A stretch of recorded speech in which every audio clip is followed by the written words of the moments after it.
አሁን ከዚህ በኋላ የምነግራችሁን ነገር የማትሰሙት ከሆነ ስልካችሁን መጠቀም አቁሙ።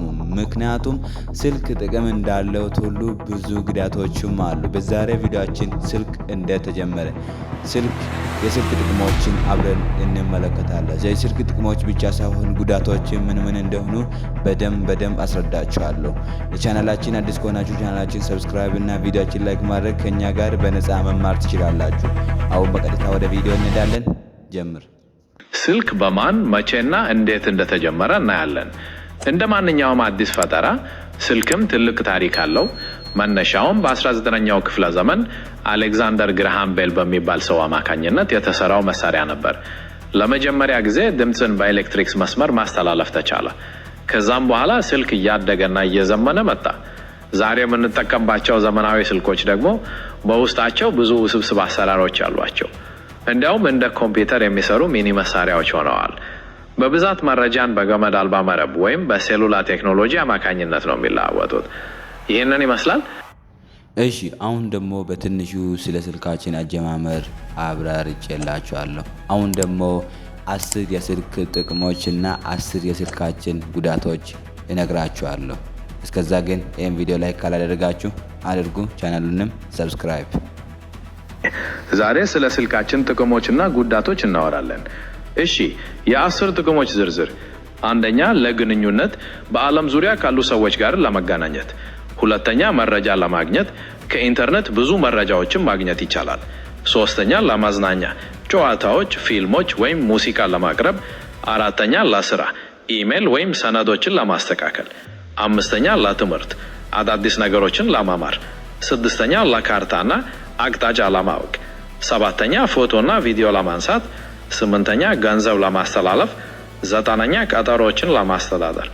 10ኛ፣ ሰዓት ለማየት። ጉዳቶቹ ደግሞ አንደኛ፣ ብዙ ሰዓት ማሳለፍ ከሌሎች ሰዎች ጋር ያለህን ግንኙነት ሊቀንስ ይችላል። ሁለተኛ፣ የ10 ጥቅሞች ደግሞ አንደኛ፣ ብዙ ሰዓት ማሳለፍ ከሌሎች ሰዎች ጋር ያለህን ግንኙነት ሊቀንስ ይችላል። ሁለተኛ፣ የአይን ድካምና የእንቅልፍ ችግር ሊያስከትል ይችላል። ትኩረትህን በመውሰድ ስራህና ትምህርትህን ላይ ተጽዕኖ ሊያሳድር ይችላል። የማያቋርጥ ማሳወቂያዎች ጭንቀትን ሊጨምሩ ይችላሉ። በማህበራዊ ሚዲያ ላይ ከሌሎች ጋር ራስህን ማወዳደር ለራስህ ያለህን አመለካከት ሊጎዳው ይችላል። ደግሞ የስልክ ሱስ ሊይዝህ ይችላል። እንዲሁም በማሽከርከር ላይ ያለ መጠቀም አደገኛ ነው። ለአላስፈላጊ ወጪዎች ሊዳርግህ ይችላል። የግል መረጃን አሳልፎ ለሌላ ሰው ሊሰጥ ይችላል። መጥፎ አስተሳሰቦችን ወይንም ሐሰተኛ መረጃዎችን ሊያሰራጭ ይችላል። ለህፃናት አደገኛ ይዘቶችን ሊያሳይ ይችላል። አካላዊ የእንቅስቃሴ እጥረት ሊያስከትል ይችላል። የጆሮ ችግር ሊያስከትል ይችላል።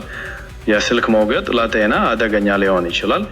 የኤሌክትሪክ ኃይል ፍጆታን ይጨምራል። አሁን ደግሞ ስለ ስልካችን አመጣጥና ስልካችን እንዴት ተሰራ ለሚለው ትንሽ አብራርቼላችኋለሁ ማለት ነው። የስልካችን ጥቅሞችና ጉዳቶችም አይታችኋል። አሁን ደግሞ በስልክ ምክንያት ሊደርሱ የሚችሉ ስጋቶችን እነግራችኋለሁ ማለት ነው። ስሙኝ። በተለይ ሾፌሮች ስልክ በመጠቀማቸው ትኩረታቸው ተከፋፍሎ ከባድ ጉዳት ሊደርስ ይችላል። ሁለተኛ፣ በእግረኞች ላይ በመንገድ ላይ እየሄዱ ስልክ ላይ በማተኮር መኪናን ባለማየት በስራ ቦታ ላይ ከባድ መሳሪያዎች ወይም ከፍታ ላይ ሲሰሩ ስልክ መጠቀም ለሞት ሊዳርጋ ይችላል። አራተኛ፣ የኤሌክትሪክ መስመሮች አካባቢ ጥንቃቄ ባለማድረግ ስልክ እየተጠቀሙ በኤሌክትሪክ ለአደጋ የተጋለጡ። በዚህ ቪዲዮ ስልክ እንዴት ተሰራ፣ ስልክ እንዴት መጣ እና የስልኮችን ጥቅሞችና የስልኮቻችን ጉዳቶች በደንብ አይታችኋል።